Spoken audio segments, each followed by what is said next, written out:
घर के अंदर स्टार्ट हो चुका है टिकट टू फिनाले का टास्क। तो वहीं आपको बता दें कि खेल गई तान्या मित्तल। आखिरकार तान्या मित्तल ने टिकट टू फिनाले के लिए क्या कर दिया है, आप भी सुन हैरान होने वाले हो। घर के अंदर बिग बॉस कहीं ना कहीं चाहते हैं कि सहबाज को मिले टिकट, वो भी फिनाले का, क्योंकि सहबाज को बिग बॉस सीधा सीधा फिनाले वीक में ले जाने के प्लानिंग में है। और इसी वजह से उन्होंने काफ़ी कुछ घर के अंदर किया है। घर के अंदर नॉमिनेशन टास्क के बारे में भी मैंने आपको बताया कि क्या था नॉमिनेशन टास्क। घर वालों को एक दूसरे को नॉमिनेट करना था, चाहे जिन्हें भी वो नॉमिनेट कर सकते हैं। अनलिमिटेड वोट से जो है वो किसी को भी नॉमिनेट कर सकते थे, ऐसा कोई टास्क था जहाँ पे पूरा का पूरा घर इस हफ्ते नॉमिनेट हुआ है। कोई भी किसी को भी बख्शा नहीं, सब लोगों ने एक दूसरे को नॉमिनेट कर दिया।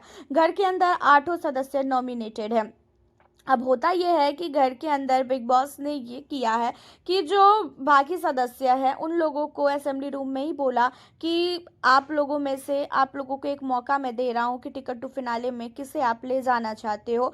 और उसी के दौरान जो है घर के अंदर एक छोटा सा ही टास्क करवाया गया, जिसमें सहबाज को और मालती को असेंबली रूम से बाहर भेजा गया एंड बाकी जितने भी घर वाले थे उन लोगों को जो है असेंबली रूम में ही रख के उन लोगों से पूछा गया कि मालती और सहबाज, क्या आप लोग चाहते हो कि वो लोग जो है टिकट टू फिनाले में हिस्सा ले? अगर हाँ तो अपने अपने जो है एक पेपर और पेन दिया गया था, उसमें हाँ या ना में जवाब लिखना है।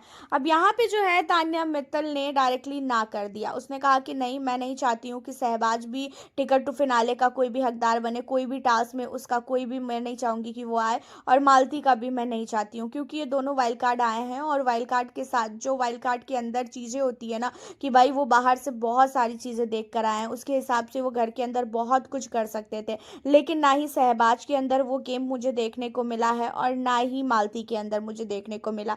मालती स्टार्टिंग में आई थी, काफ़ी ज़्यादा जो है उसके अंदर एक चीज़ें थी कि हाँ वो सारी चीज़ें खोल के रख देगी, सबकी असलियत बता देगी। लेकिन मालती भी कुछ टाइम के लिए ही अच्छी थी एंड बाद में वो भी पूरी तरीके से सुस्त हो गई, उसकी बैटरी डाउन हो गई, कुछ भी उसने नहीं किया। तो मैं तो कभी भी नहीं चाहूँगी बिग बॉस की मालती जो है टिकट टू फिनाले के भागीदार बने, या तो फिर वो उसमें हिस्सा ले।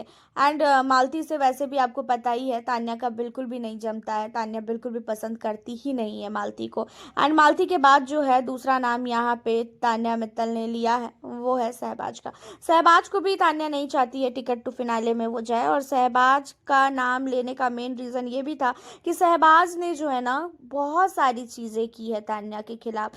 तान्या को अमाल के साथ जोड़ना कि तू अमाल को ऐसा चाहती है, वैसा चाहती है, अमाल को तू प्यार करती है तो पप्पी लेना चाहती है, बहुत सारी बदतमीजी जो है उसने किया है अमाल को लेके तान्या मित्तल के साथ।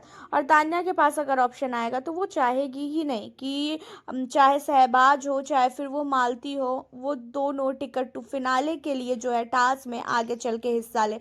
क्योंकि सहबाज का भी गेम कुछ भी नहीं है। स्टार्टिंग में वो आया था, बहुत ज़्यादा उड़ रहा था, बहुत सारी चीज़ें कर रहा था, बाद में वो अमाल मलिक का सिर्फ और सिर्फ चमचा बन के रह गया। अमाल मलिक के साथ उसने चमचागिरी करने के अलावा और कुछ भी नहीं किया है। एंड उन्हीं सारी चीज़ों के अलावा मालती की बात की जाए तो मालती ने भी घर के अंदर तान्या की काफ़ी इंसल्ट की है। तान्या को लेके उसने टास्क में भी बोला था कि तान्या ने अमाल की फ़ोटो पे किस किया है, तो उसके बाद से तो तान्या बहुत ही ज़्यादा चिढ़ी हुई थी। एंड इसी वजह से यहाँ पे तान्या मित्तल ने सहबाज और मालती को टास्क के लिए मना करवा दिया है। आपकी क्या राय है? तान्या ने जो भी चीज़ें बोली है मालती और सहबाज के लिए, आप उन चीज़ों पे कितने ज़्यादा सहमत? अपनी राय बताएं। मिलती हूँ फिर आपसे नेक्स्ट वीडियो में।